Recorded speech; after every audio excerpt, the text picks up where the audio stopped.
Hi, I'm Michelle Walters, and I'm coming to you this week solo for an episode of Mind Power Meets Mystic. Cindy of Archivisor has the week off. What I want to talk to you about today is marketing and hypnotherapy. Many of you already know that before I started working in hypnotherapy, I was a marketer for over 20 years.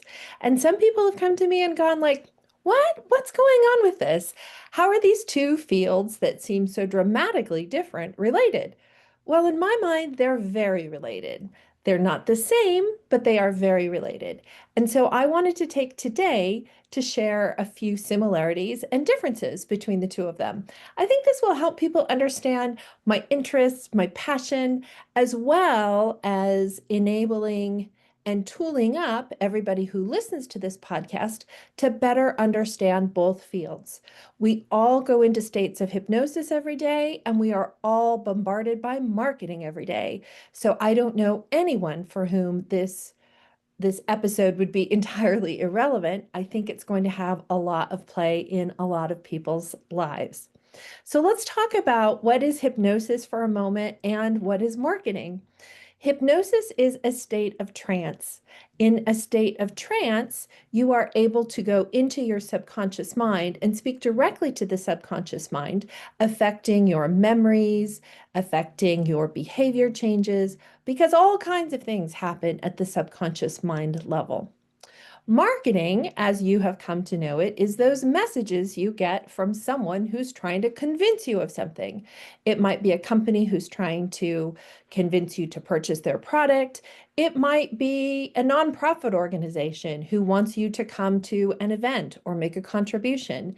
In my mind, all of these different kinds of things are elements of marketing. So they are similar, but they are different. I think the reason why I love both of them is that I'm a very creative person and I'm very persuasive and I have an adequate degree of focus to make both of them work. So with that, let's go ahead and get started. So what is the number one first relationship between hypnosis and marketing for my podcast listeners to know? Well, that is that both of marketing and hypnosis use suggestion to influence behavior. Now, there's a difference. In hypnosis, a client or person is in some kind of state of trance, whereas in marketing, they might be in a state of a trance or they might be completely grounded in their conscious mind. You don't really know.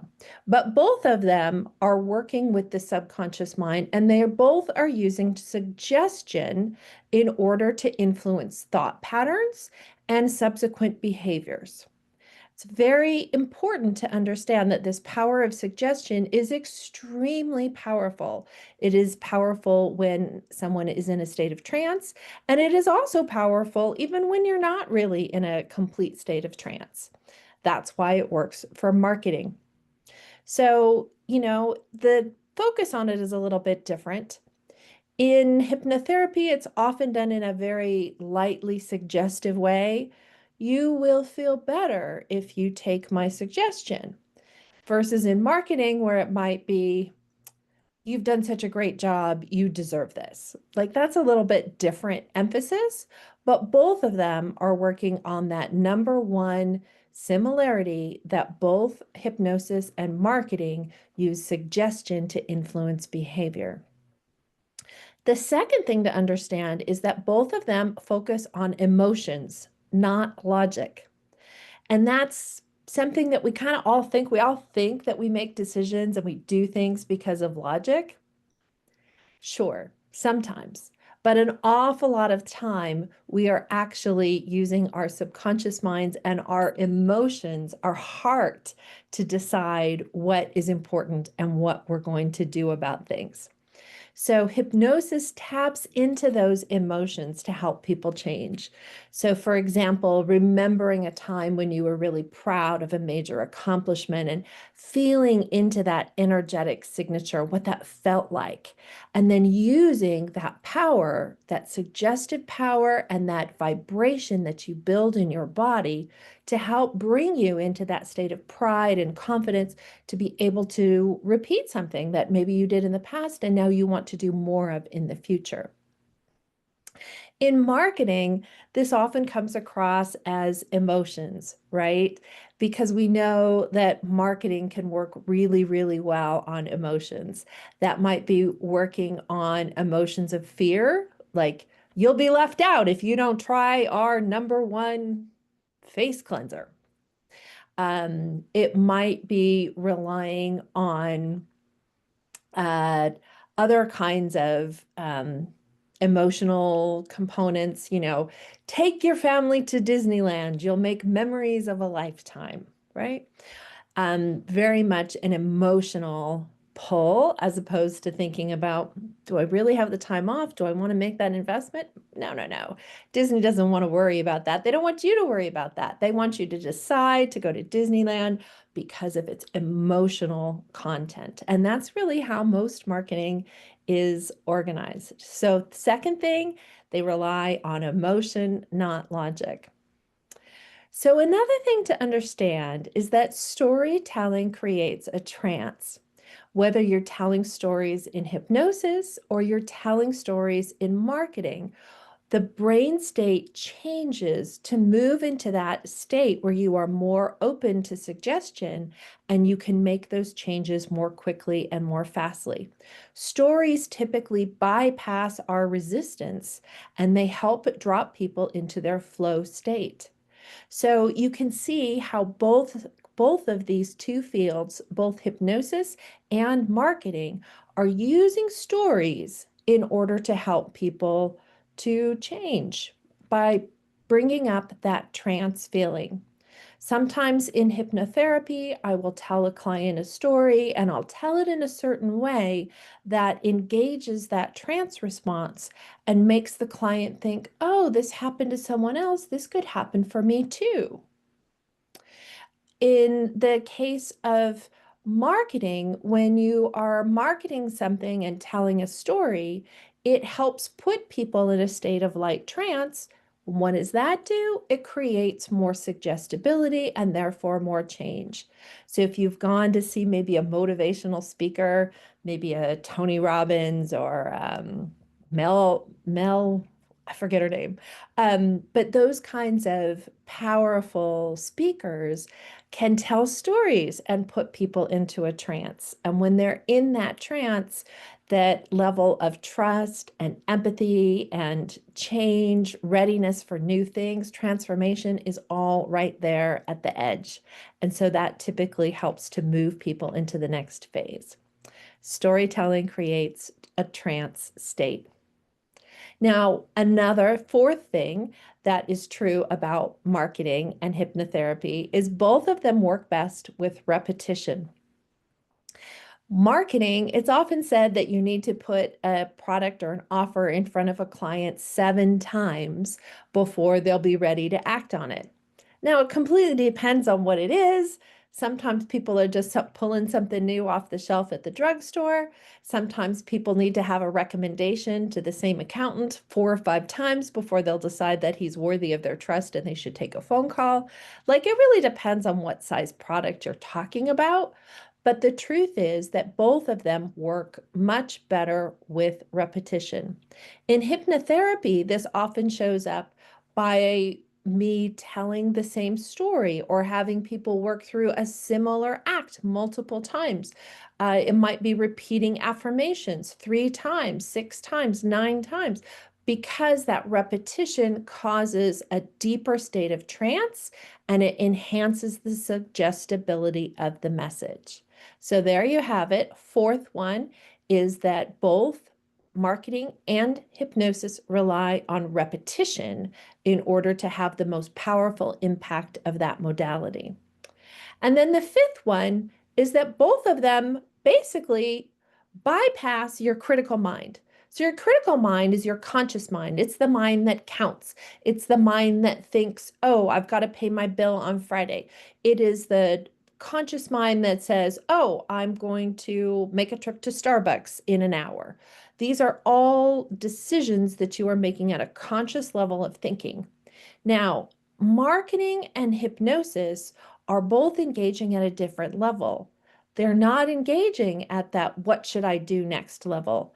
They're really engaging more at kind of who am I? How do I show up? How do my emotions from the past influence my choices and decisions today, even though you might not be thinking about it? So it's this bypassing of your conscious critical mind that is happening both in a state of hypnosis and marketing. So that's the fifth one. Both hypnosis and marketing bypass the critical mind. Next, I want to talk about 5 ways that marketing and hypnosis or hypnotherapy are very different. The first one is obvious. The intention is different. In hypnosis, the intention is healing or growth, helping someone to change a behavior in a way that they have chosen that they want. Marketing, on the other hand, is selling. It is trying to persuade one person the goals and objectives of another person. And whether that's in particular for a sale or an agreement or a meeting or whatever that other person wants, they are two different things. So healing versus selling, that part is very, very different. And it's really the one that I think tends to stand out for people, and that's why they think that these two modalities are so different, even though I just talked about 5 ways that they're really, really similar.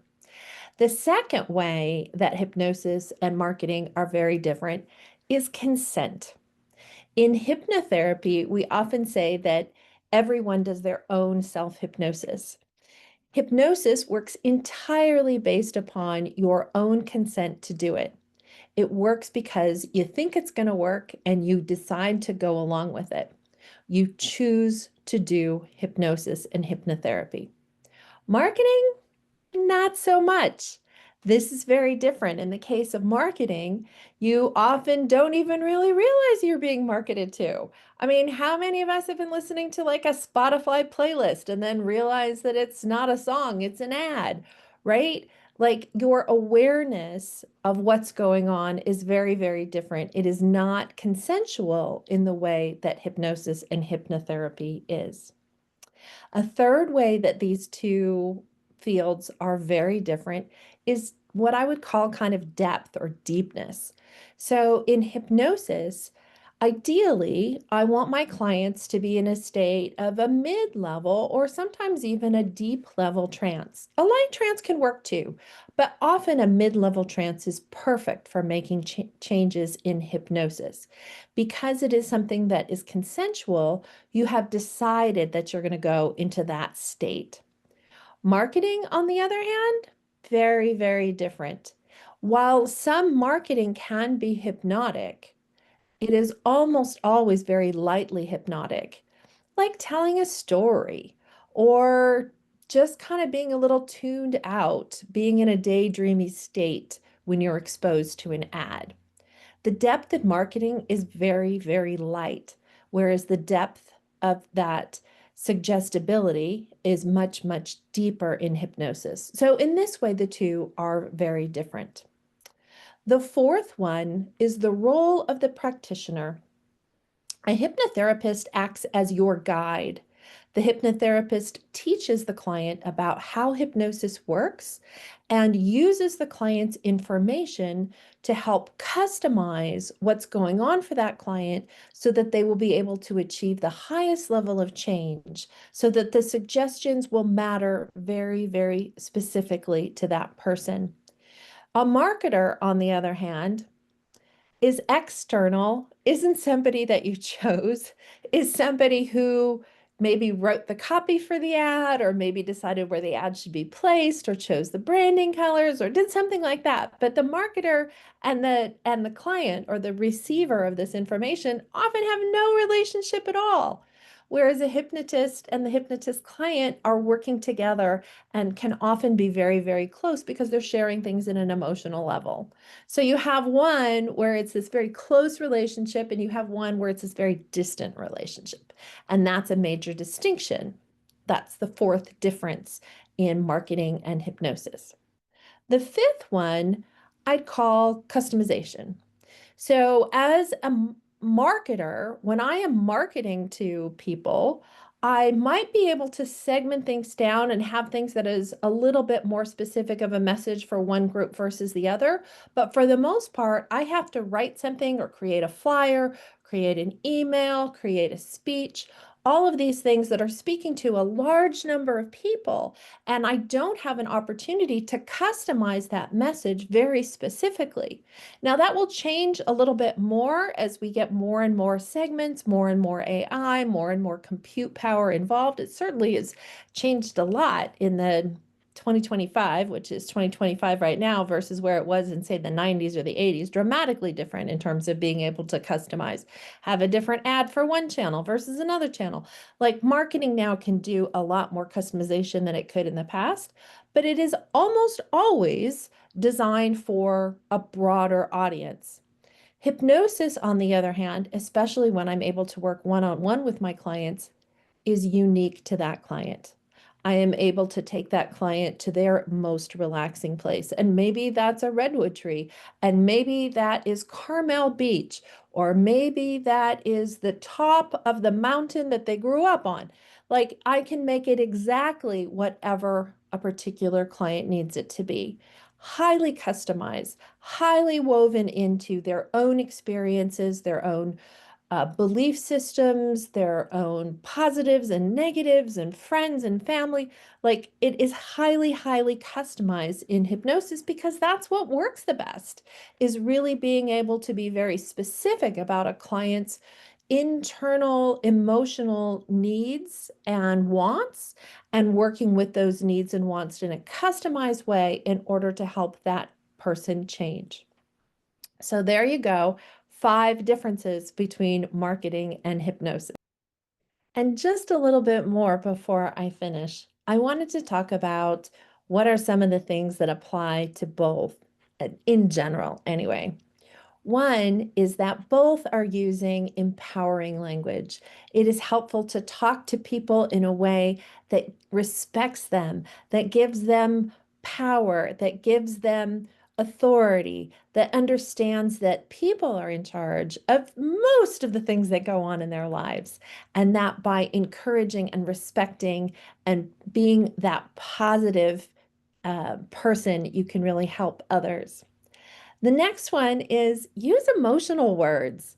I think sometimes we tend to kind of play things down or not get too hip on things. Use emotional words. If someone is happy, notice it. I think that emotions are really, really powerful. This is something I kind of neglected for a long time in my career when I would get hung up on the numbers of marketing, how many people responded to our ad, how many people took up the offer. That all matters, but it matters because it is working on that emotional power. And next, stay aligned with who you're working with. Whether you're working in hypnosis or you're working in marketing, make sure you're true and clear and authentic about who you are, what's going on, what are your objectives, and what are you trying to accomplish. It's so important that we all understand these things. So there you go. I'm Michelle Walters, a marketing consultant and a hypnotherapist, and this has been a little bit of my explanation of how the two are similar and different. If you are interested in learning more about hypnosis or hypnotherapy, I'd love to talk. If you're interested in talking about marketing, I'd love to talk. These are two topics that are near and dear to my heart, and I am looking to meet more people, do more business, and help others even more in both fields. Thank you, and have a great day.